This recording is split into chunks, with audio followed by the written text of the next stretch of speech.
Great. Well, thank you all for coming today. I just wanted to give you a couple key updates. One is on the EV charger installation. So we triple checked the grants, the federal/state grants that we received or were approved for last fall still hold. That money is still available for the state of Maine. So we have an early June installation over here at City Hall, which we approved as the council, I think, last fall. So that project's moving forward. The grant funding, the state and federal grant funding is still secured.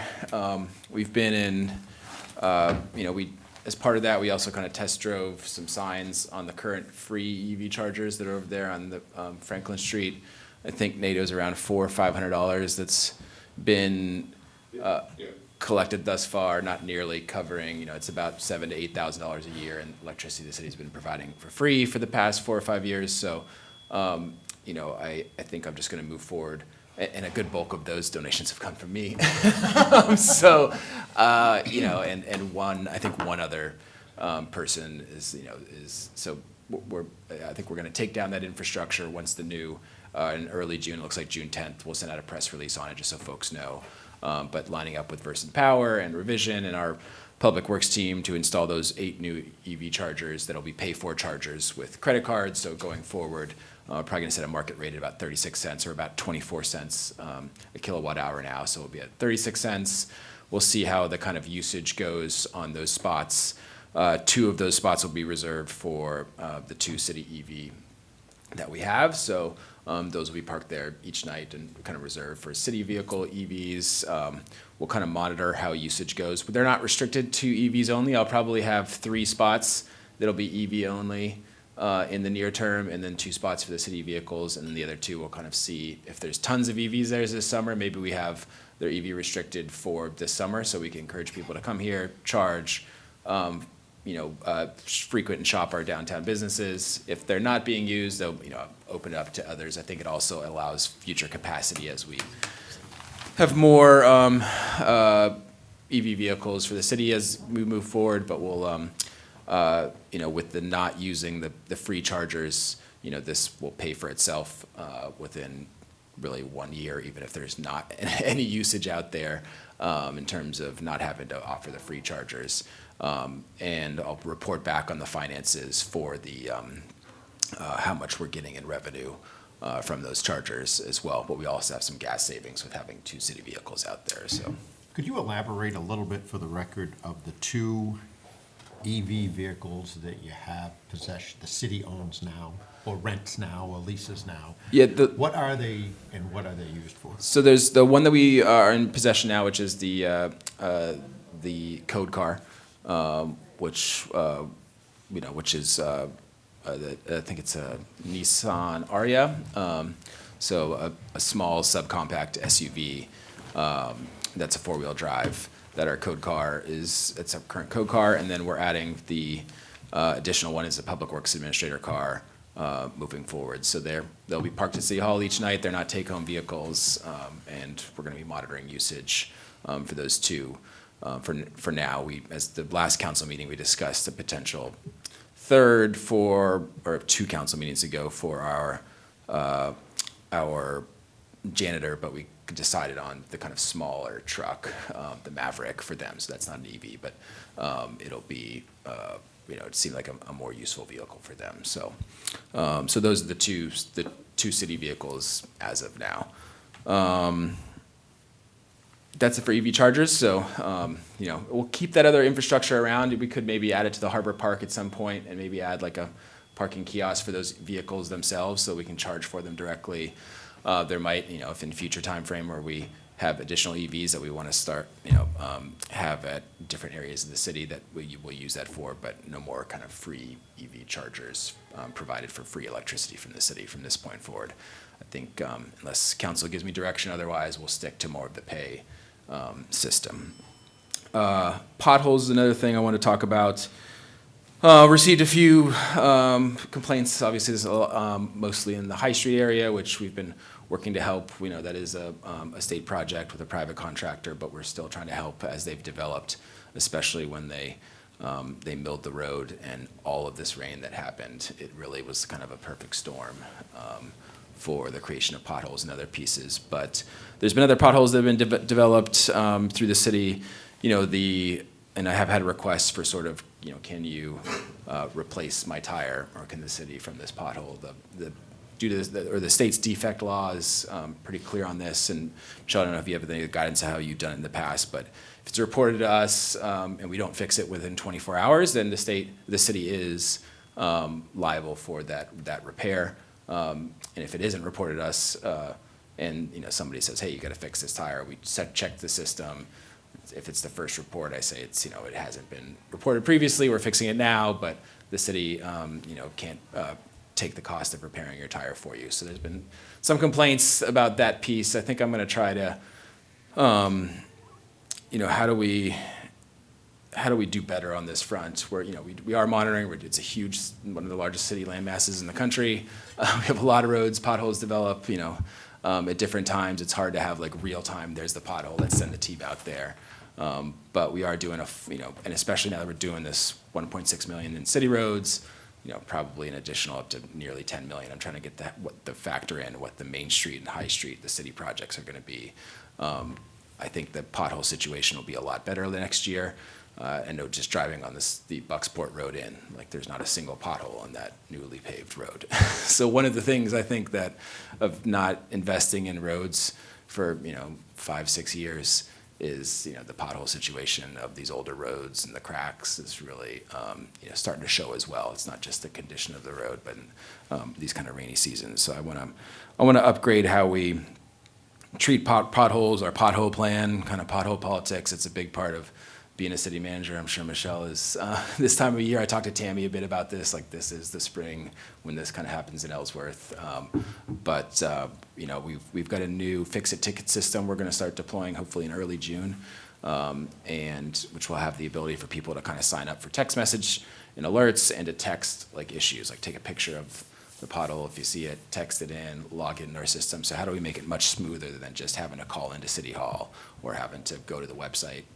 To the current website's fix-it ticket, like a system that will be available 24/7, text capabilities, so that as we can kind of crowdsource any issues with our roads that need development. As soon as our teams get them, I know Brian and the highway squad, they're out there, they're fixing them, but we don't have perfect knowledge of every single stitch of the road at all times. So. But with today's technology, we're doing that road assessment after the state finishes their projects, and our project's already 90% done. We've got just a few areas left, but we're going to be sending that sort of LiDAR car vehicle out there to check every single stitch of our roads to get a conditions assessment to inform our next roads plan. I'm trying to think of, and I'll be reviewing other cities and towns across the country and like who has the best pothole like systems assessment, so we can really next spring have I think of that scene in Gladiator where at my signal unleash hell. It's just we've got a whole pothole. How do we? We're already, the teams are already doing it. They do assessments of where we're at. They're trying to get the citizen complaints and respond to them quickly. But how do we really make sure that every pothole is identified as quickly as humanly possible? So. And that's the thing. I mean, they just like today, potholes that were fixed are going to come back open again. It's spring. It's been raining for 10 weeks. Yeah. So it is. But I did want to ask you, Beachland Road. So the section that's closest to the Bayside Road around where Jordans live, that's coming apart. I don't know if you've noticed, but and we just 10 years ago, 11 years ago, spent over $1 million to reconstruct that road. Mm-hmm. So if if the highway department can look at that, and that might need to be, I don't know if that top layer needs to be ground and then repaved, but we don't want to lose that road. That's. Yeah, to me, it's I was on Beachland recently, and especially seeing the debt service fall off of that, I was like, this road's still in pretty good shape, but probably needs to be next on our list of Yeah, it's just that there's a bottom section, and I think I don't know why the water's running that way, but it looks like it, but it's taken off the first probably inch of that of that road in quite a few places, and it's just gonna continue on the road, so. And I'll look into that more. The other pieces, I've been thinking about Bayside as a potential next MPI or municipal partnership initiative. Or there is a bit of a ownership. I think the state, and the Bayside is essentially a state piece. And I know Sarah and Mike have had some back and forth with the state on Bayside, and the condition is pretty tough. And can that be on the state's next project? And there's some back and forth on the city's aspect of it. So I'm going to look forward. Maybe that's an MPI. Maybe that we can really do a hard press that the state needs to fast track this because of its condition to take it over entirely. But I'll definitely check in on that intersection too and how that falls into this, Michelle. Thanks. I've had a handful of complaints about a major, well, everyone is getting many complaints about potholes, but I've had many complaints about the Bayside Road, but that's a state road I'm learning here. But I've heard many complaints about a major deep crevice at the end, at the intersection of Beachland and Route 230 being the Bayside Road. Major one. I've probably gotten 5 calls about that one. I don't think it's large enough to fall into yet, but I guess it's quite deep. Yeah. and Is narrow. this the same one you're talking about, Michelle? Is it- Yeah, okay. Same yeah. area, yeah. It's the Yeah. same, it's that same area. It's for The some T reason, with it's, an E. yeah. Okay. But it's back up to where, I can't think of her name, the house that's sits way in the back, Linda, isn't it? Anyway, it goes back quite a ways where that, for some reason, is just all eroding. Okay, and let me think as well, especially if on an emergency basis, or if it's something like that. We can spend a lot of time going like this, but the citizens need it to be fixed, so we gotta figure that out. And I think the other thing too is that I think we all need to know that filling a pothole is just an annual thing. It's not anything that's fixing anything. Right. It's just an annual thing. Until you cut it and fix it, it's an annual event. Yeah, and I think that's a piece too, is especially with infrastructure and depreciating and not investing over 5-6 years. We did a big project this fall and gotten some good stuff, and that's gonna start paying dividends. We need to do another few rounds of this, and I wish we could have snapped our fingers and done 40 million in bonds for all these pieces, and everything's perfect, and we did it in the middle of the winter. It's the other thing about Maine, like we can't stagger, like there's this season that you have to get it done, so it's like makes infrastructure like this so difficult compared to And everyone in the state's doing it, so then you get waiting your turn, because everyone's doing it, and there's very few companies now that actually do the paving that we can, the massive paving that we do, the capital. So it's a track, and it is too bad. And then this year, of course, the states and the city at the same time, we're trying to do a whole bunch of roads, so it's been a tough spring, but in the end, it'll be worth it. Yeah. And then onto the Q1 Courthouse Road kind of finance update. I know, Jared, you had a conversation about that last week, so just wanted to provide an update, and I'll keep providing these kind of quarterly updates of where we're at. This is a lot of the pre-site work. We talked on Monday, obviously, this is expenses to date relative to the courthouse relocation effort. We also on Monday, what's not included here is the around 90,000 that we approved for kind of the final engineering of the road plan for submission and the 21,000 for surveying moving forward of the final road plan. But this was a lot of the prep work we talked about, I think last fall, just what it was going to take to get all of the pieces the state would need to be able to submit. You said this says Q1, and then you said up to date. Which is it? Q1, it really is Q1 of the expenses. There really isn't any expenses. So this is as of March 31st? Yeah, this Okay. is, well, Nate, there hasn't been anything since March 31st that's come through, I should say. So yeah, through March 31st. Yeah, I just did the Excel sheet on this, so. So that's where we're at with surveying engineering, the environmental engineering, and the legal pieces.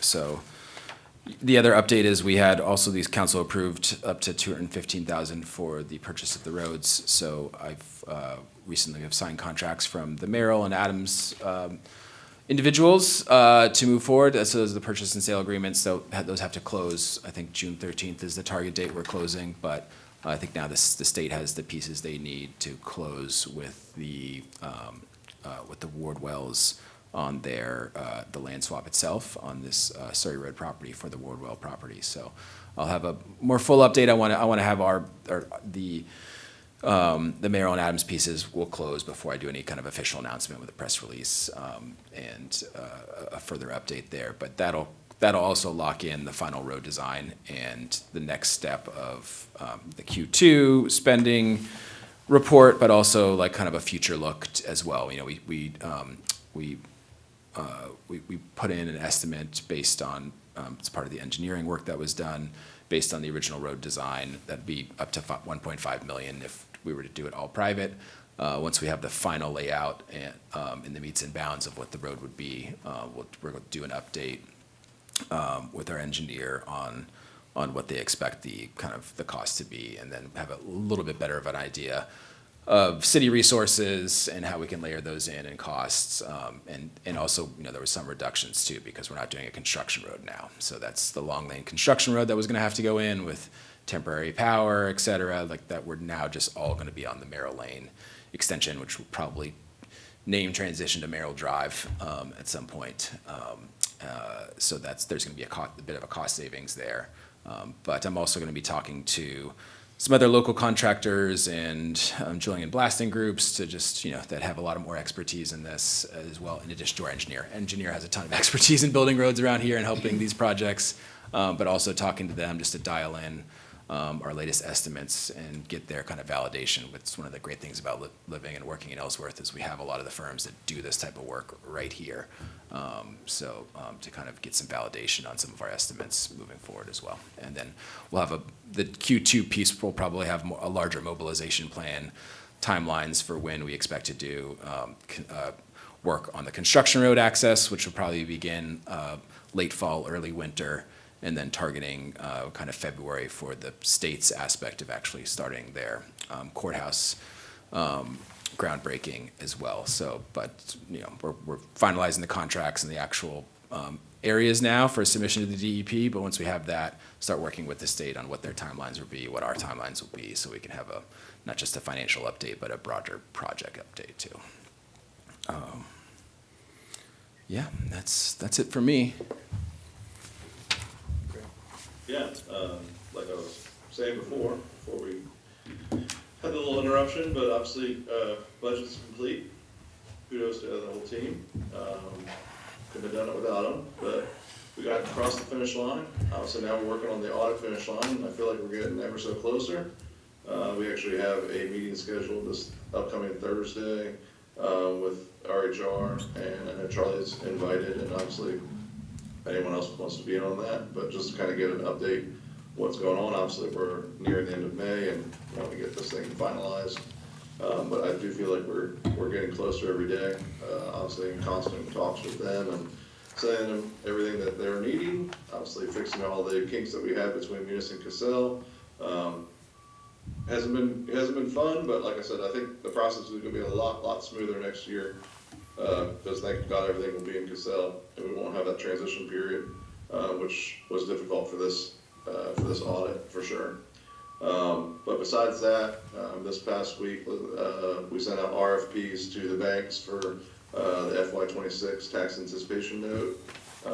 Obviously, we're looking at that for starting July 1, just like we did this past year, and then just working with the team on working on some grant stuff with some departments.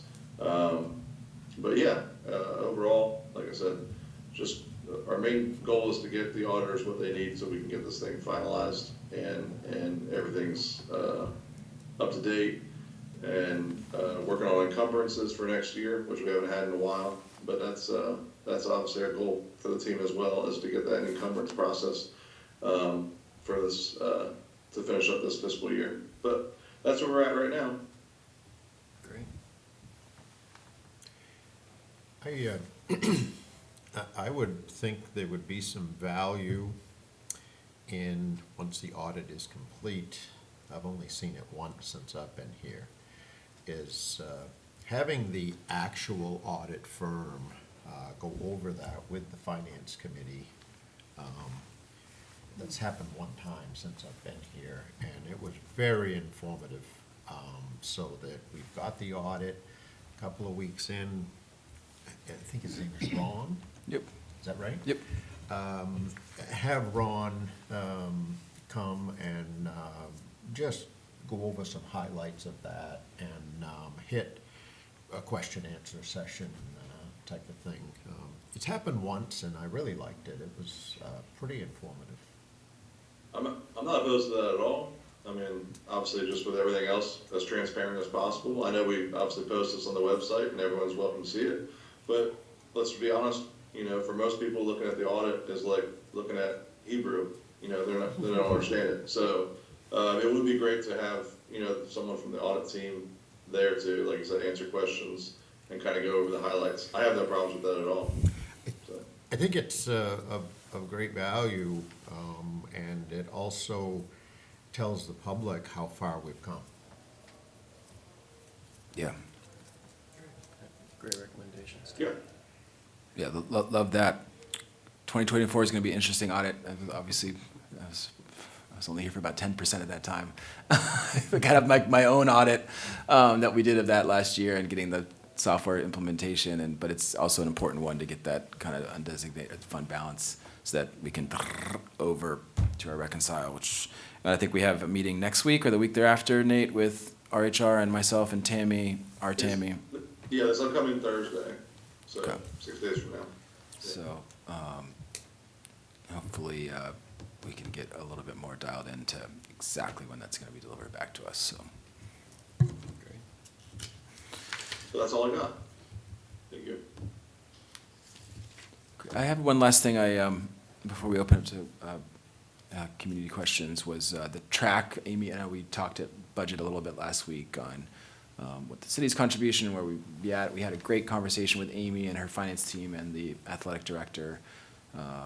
They're going to be getting, I guess I should start with a general timeline. I think we're going to try to come back in for the July meeting with kind of a ban fund, a plan to start working on that project. The first step was, we'll have, in June, we'll come to some finance committee meetings and do kind of an initial PowerPoint presentation on state of the track, general ballpark figures for what contractors in Maine, I think Tennyson Track, which is the big company that does this, what they think this would cost, some of the general timelines for the plan, some of our fundraising planning activities, et cetera. And then at the July meeting, ask for additional authority to move forward with the ban to help start the initial funding of the track. One of the first pieces of that will probably be to hire a firm to put together plans, and other pieces that would get us really dialed in to what the project would be. I think we're penciling in a spring, I shouldn't say, early summer, basically, as soon as graduation ends next year,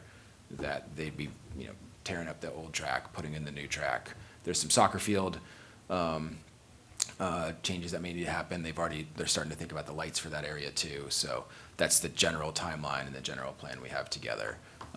But we'll come back to finance committee meeting in earlier June, mid-June maybe, with the school for a first presentation on that, and then targeting the July meeting for a broader discussion. So, yeah. And then as part of that too, we've also discussed the fundraising. We had initial conversation on that as well.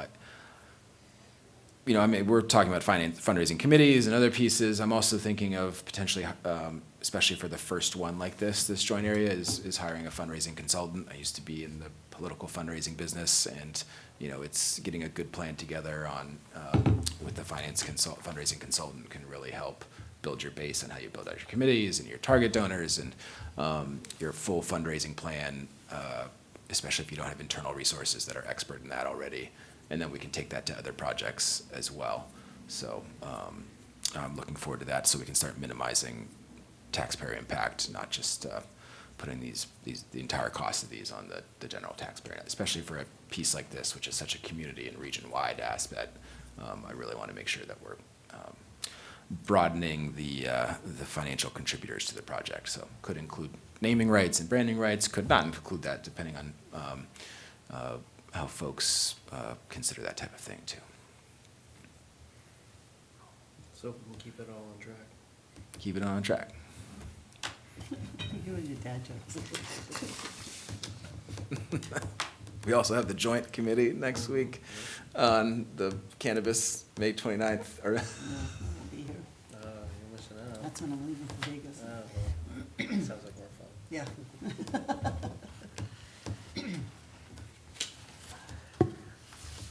Open up the public. Sarah?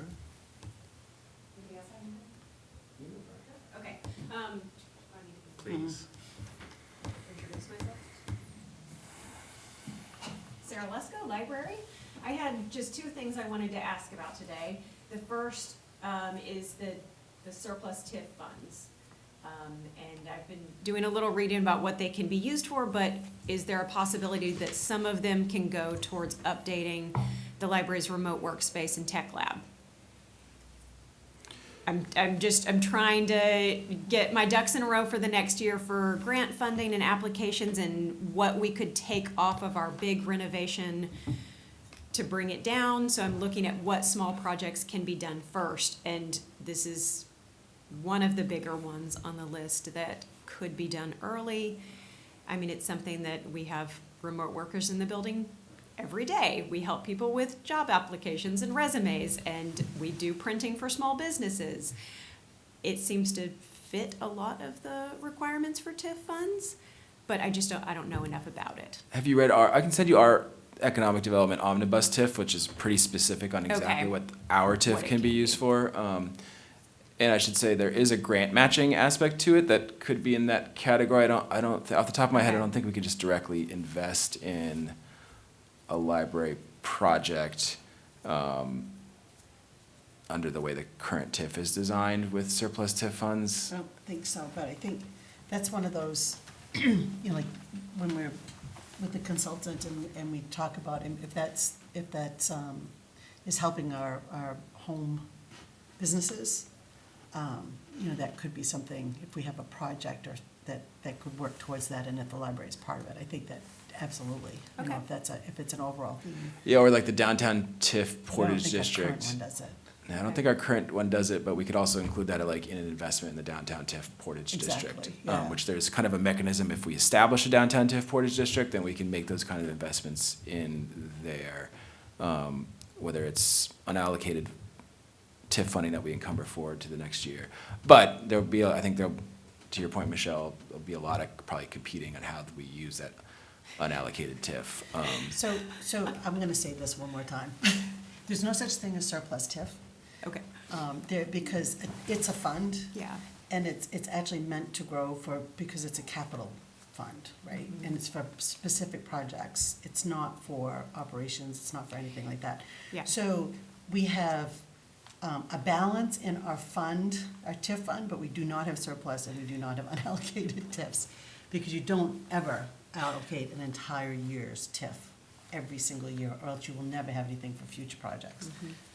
Just What to would say we that do one more without time. you, Michelle? I know, but everybody thinks we've got this like surplus money that we need to spend, and we absolutely do not need to spend it. It should be planned on how we're going to spend our TIF until the end of the TIF plan. So, I think it Great. should be eliminated and it ought to go into the general fund. And it that's is a not, general fund, though. If it was eliminated, it would go for the same, it could go for the same projects. You would just be paying money to the state. And yeah, and as it's Different currently things. designed, that's not allowable. You're not allowed to use that funding You to eliminate lower the the. plan. Eliminate the TIF plan, the money goes into the general fund. Yeah, but not the It does, but previously you lose collected. that money to subsidies and on loss of It's a subsidies. slush fund for bureaucratic projects, and I disagree. Oh, it is absolutely not. Yeah, we'd also potentially risk revenue sharing because then the, We'd lose revenue sharing, we'd lose school subsidies, we'd lose, that Pay money more would to be the county, diluted, we too. pay more to the county also. yeah, it's essentially like, It's just, it's a way for us to set aside money for capital projects that we're going to do anyways. It's not a slush fund, because we don't waste it. It's No. planned. no. And there's a complete plan for anybody that wants to know, there's a complete plan of how that money can be used and what the future of the city. So it's not a slush fund, it's not something, it's very specific, and it helps us. If that went into the general fund, we'd have increases everywhere. Yeah, and then the unallocated, or actually, when I say unallocated, it's the, you used to be able to see, because we're doing this in detail now, every 3 to 5 years, prior to Michelle and Tammy, and during Michelle and Tammy's tenure here, they were editing it, they were updating it towards current, highest use projects, infrastructure pieces, and then there's kind of this big gap of, so you look at what it's currently designed for, and you think you've been the first to acknowledge that, that you need to edit those to Absolutely. keep in line with what's your highest value for economic development, and there could be, as we engage the consultant to look at that and talk to yourself and others. Plus, we had this large debt service drop off. That's where it's we're basically, there's around 400,000 that's, when I say unallocated, I mean that's, previously it was allocated towards those projects, and now it's basically going into the TIF fund. And it doesn't, have to be, it's unlike the other taxation, it's just gonna keep building, and then we could decide on how we best use that. I think there's, we've moved forward with the Parks and Rec director. The biggest pressure that I see in the organization now that is while we've increased the size of a lot of our public safety departments over the past five years, as we talked about, that the public works and the beautification and these areas where we get an enormous amount of citizen complaints on, at this time of year, especially when there's just potholes and there's beautification and you're opening the harbor and you're opening this and you're opening that. How do we do better on the Knowlton Park? We have a ton of complaints that we've had on that and other pieces. I think there's that the Parks and Rec director, we need to add more into that category of our grounds and how we take care of those projects. But there'll be other pieces like the library and infrastructure projects. And so how do we want to use those to spur additional economic development and placemaking in the city and have a robust discussion about how to allocate those funds moving forward? Well, I think if there's a synergy where, we can put, those funds are for economic development and our library is involved with economic development efforts, if there's an opportunity to, because then it's not just reinvesting in, those types of activities, it's also reinvesting in city infrastructure and city, resources. And so if there's that kind of opportunity, I think we should definitely consider it. And Sarah's thinking outside the box, which I think is great. Well, Inside the TIF box. I have grants on my mind all the time, and I just had a conversation with Thomas the other day. He was saying that he was going after grant funding, and we just spoke about how we wish that we had a more coordinated effort in the city. I'm about to go after Northern Borders again, and this time I want to be eligible. We tried in the spring, and we were turned down to apply. And also Revitalize Me is opening. And there's a lot of opportunities, but if other departments are going after stuff, I think, once we get Twyla on, hopefully we'll all work together and Well, we also and come up with approved a at plan. the last cycle a grants consultant, so. Yeah. Oh, good. Okay, So good. that's doing exactly that, which Yeah. is to consolidate grants efforts, align them towards strategic priorities in the capital improvement plan. And the TIF does currently have a grants match That'd be aspect great. to it that's allowable, that's specified. But I'll send you that TIF plan, and maybe you can, Okay. if there's a real priority project, but having read it a few times, I don't think there's something Okay. that we could, without editing the TIF, that we could do that Yeah. for. But that is the good thing, that's why we hired it. So the TIF plan is meant to be, a tool for the city to move forward with economic development and Yeah. very specific Yeah. and planned out ideas. You even base your TIF district on the areas of the city that you want to develop. Yes. Sometimes it doesn't work, like the Bucksport Road is a TIF district. Yeah. And it just, for well, it's mainly for sewer, because you need pump stations and things like that, but it has not developed. So do we continue to try to do that, or do we move it around to other areas? Like now where the Courthouse. courthouse is Yep. going Yeah. as an area for development, and so that's, it's a tool. It's Yeah. absolutely, and it's made for editing, and it's made for following the plans and how the city's moving forward and where its priorities are. And you can see that So- in the, like the sinking fund aspects that are available, and how you can finance infrastructure projects and how you can also layer it towards, I mean, I read every single stitch going back to the 1990s and how they had expectations for some of these areas that didn't quite pan out, and some of them, and so and some of them did, and then,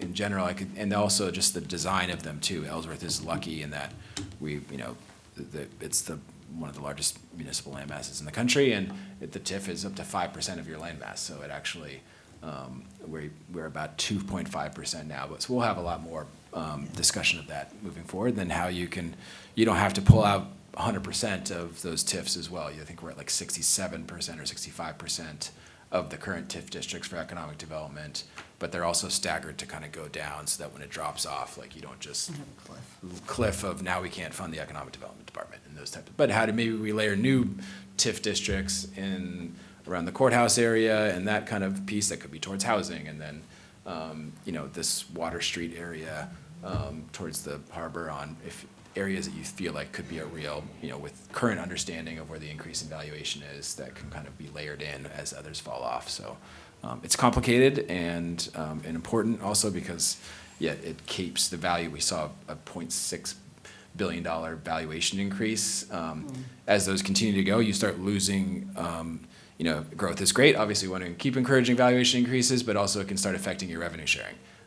So the state will stop giving you as much funding as your valuations increases, and if you have enough growth. I think Biddeford was recently had this like $1 million in state revenue sharing that fell off because of this. But if you shelter more of the increase through TIFs, you can avoid those cliffs from the state revenue sharing drop-offs too. So And I'm sorry, I have got a meeting in Bangor. no worries. And I just had one more super quick question. I'm meeting with Nate and Ashley next week.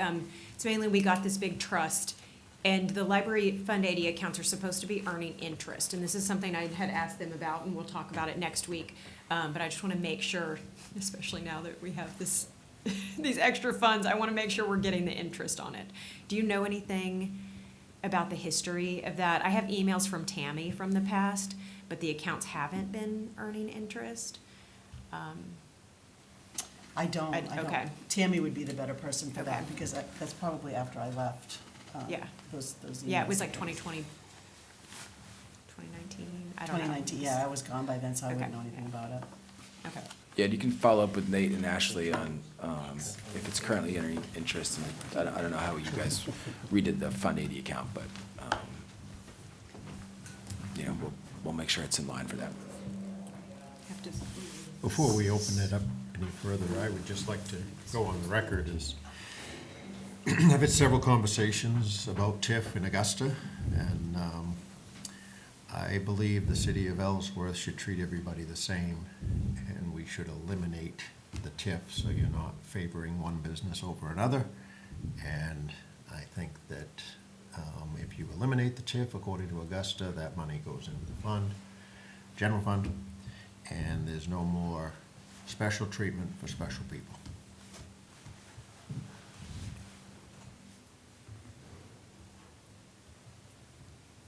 Public? Thank you, Sarah. Thank you.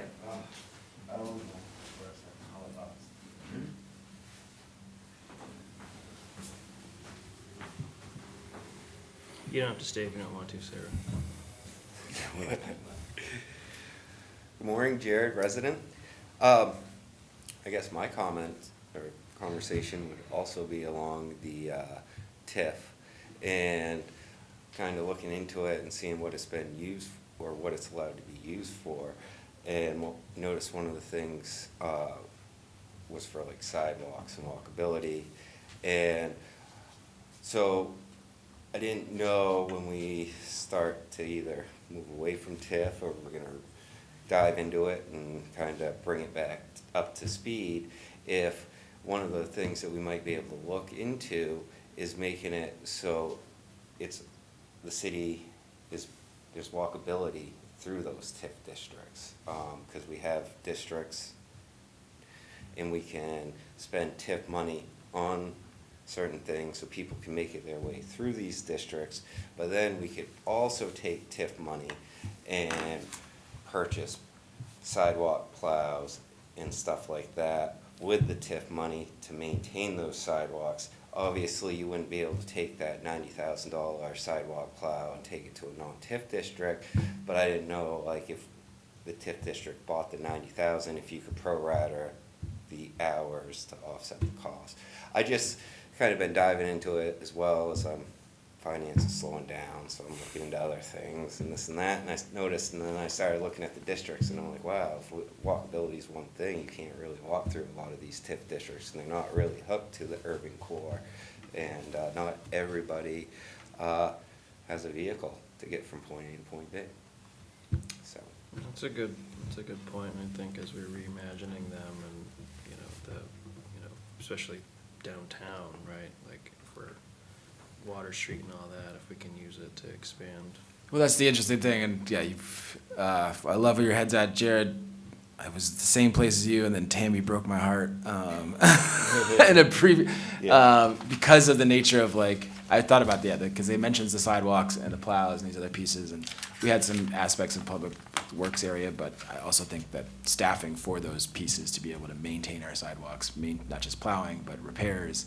We talked briefly about a sidewalk paving machine, but I think we kind of said no for the time being because we got so much to do. Like, who's going to actually operate that? How are we going to get it done? It's more than just that piece. It does allow this TIFs, but in the TIF districts is kind of what well, Tammy that's said. why it's like, can you pro-rata, or is it got to stay right in there? Yeah, pro rata, and then if we're gonna do that, we kind of have to do some sidewalk. But the way those TIF districts are, they're not really the kind of areas like where our sidewalks are needed. Are more in like the ones that are falling apart around here. So, but if we redesign the TIF portage districts to be where the sidewalks are falling apart, you could have that funding go towards those types of things, and we'll definitely keep that as part of the TIF conversation. I can see as we redesign this as capital equipment for that type of use. I could definitely see as well as potential staffing and other pieces, but we'll have a robust public conversation and council conversation when the TIF consultant gets approved, and then they look at they'll do an analysis of kind of where we're at now, I know Michelle doesn't like undesignated, but or unallocated, but like what the state of the TIF is, especially Available with TIF funds. yeah, with the now that the debt service has dropped off on those pieces. Here's what it's currently allowed to be used for. Here's what it could be, and then there'd be here could be some sample ideas of different TIF districts we want to add in, and how that would affect our total allowable TIF. And to Steve's point too, there'll be opportunity to say, should we do this, and what are the consequences of doing this for future tax revenue that goes to the general fund as opposed to going into the TIF accounts. It can also go towards larger infrastructure projects. That's why we have this additional around $400,000 that's currently restricted funding as it's currently allocated. And I believe in that TIF plan, it says that you can't use that funding to. Now, you could eliminate the TIFs altogether and going forward, but then there'd still be the issue of the funding that is in the current TIFs, and if that could go back because it was restricted for economic development funding. But I'll be happy to look into that with the consultants as well. Well, I don't Steve. think there's support on the council, but I could just say this, that I've spent a little time researching that and trying to understand that and calling Augusta, and I've found a very helpful person there, and in what the city can do and what the city can't do, and I don't think there's support to eliminate it, but I still hold my ground on the position and that's why I had asked, and I'm fine with waiting because we were in the middle of a budget, but I'd like to see the incoming TIF money that's getting set aside and the outgoing TIF money. And we've talked about that here before. And I think that would shed a lot of light on what it's being used for and where it's coming from. I think I'm going to find that very interesting because I believe, again, that should be eliminated and it needs to go in the general fund. Yeah, and Steve, but even though I know you say you don't necessarily have Yeah, we council can support, but bang I'm also happy to, like, when we talk to the consultant, they're always say counselor, and when we're in the planning stages, like what that would look like.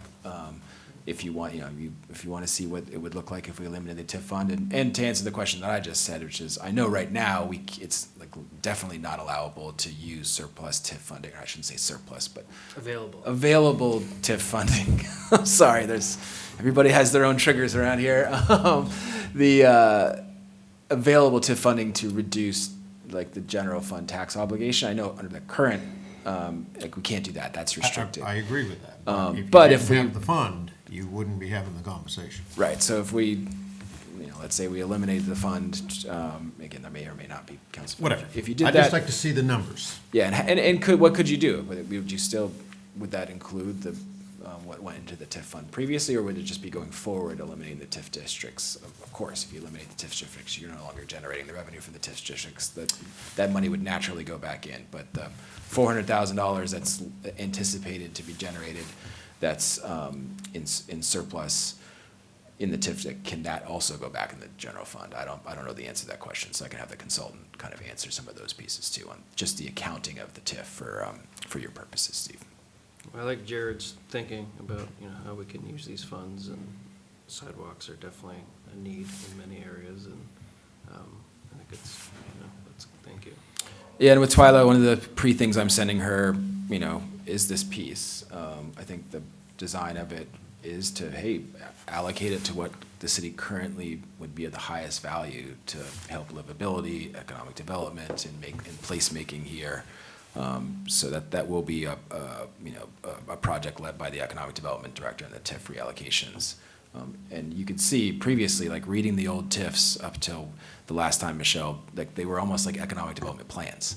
Like they were essentially, this is our economic development as our to date, what's most important. And some of them worked out, and some of them were like, no, that ended up not being a priority. And they didn't spend money on those types of things, like sidewalk repairs and public works, like type equipment up in those districts. Like they never moved forward on those aspects. So definitely in need of a refresh. Awesome.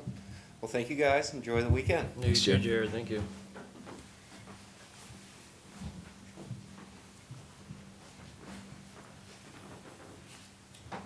Roger Gilly, resident. I kind of think some of you guys kind of explained some of your own problems right here in the town. I come up here and talk about wasteful spending, and and some of it's pretty simple to see. We've given the city crew way more work this year than they can physically possibly do. And every time that, there's a council meeting, it's like, well, the city crew's gonna do this, the city crew can do that, the city crew can help do the track. But you also talk about sidewalks falling apart. Why are we adding more work to our city crew when they can't keep up with the work needs to be done now? Charlie, you talked about the Bucksport Road. I have a hard time feeling that, Northeast Paving, without knowledge, beat them so bad, Thibodeau so bad by doing in cost. High Street's been closed down one side of the road for, I want to say a month, but, 2-3 weeks anyway. That, it's still the city of Ellsworth. We should be able to keep that side of the road open. I feel that they've opened up way too much road without enough time to put it back. I think they should open up enough road that they should get to hot topped within a timely fashion. Instead of trying to grind every road that they're gonna work on, and that would make passing through a lot easier. And the other thing I have a problem with, and like you guys said, we can't keep everybody happy. That's impossible. We shut this side street down. We're getting in our busiest time of year now. We shut this side street down. There's 6 parking spots for people to go in and utilize the downtown businesses. Parking downtown is very hard to find parking now when it does get busy. On average, is there 10 people that use that picnic area, throughout the day, or and it seems to be the same people over and over. We're not attracting, and we're not filling that little side street up full of people to sit there and eat their lunch. So as I travel around, which I like to do every once in a while, so we just come back from Florida, I see it in Tennessee. on their sidewalks by their businesses, especially where they have like a food business, they have a bench. And you can use the bench as to sit on, or you can flip the back of the bench up and use it as a table. You know, that seems to me that it'd be more valuable, you know, along our sidewalk, you know, by some of those businesses to be able to do that. As we take and shut this road down, in the past, I don't know what it took this time, but in the past, it's taken our city crew, you know, they were there 4 days, helping set up, 4 days helping take it down. We're paying them to do that, and I think it's just a wasted space. You know, we can't bring people in to pay to use, you know, to utilize the street to go to the stores. We're blocking off some of that traffic. Now we're gonna block off, you know, I think, what's it, 4 EV chargers you said in the parking lot, so it's gonna block off four spots for a normal vehicle to park that's not electric. You know, we're paying these guys to tear it out and take it out and put it down every year. I followed a loader all the way from the city garage carrying a tree, one tree in the bucket. This big loader that, you know, 2, 3 guys can And put sorry, up. Roger, we're at time for the meeting in 3 Okay, minutes well, here. we need to do this every time because, you know, when you guys were up here talking just before me, it was a long time. It was more than 3 minutes. Anyone else? Thank you. Thanks. Have a good weekend. Good, thank you, yeah. Richardson Lakes. Oh, really? Yeah.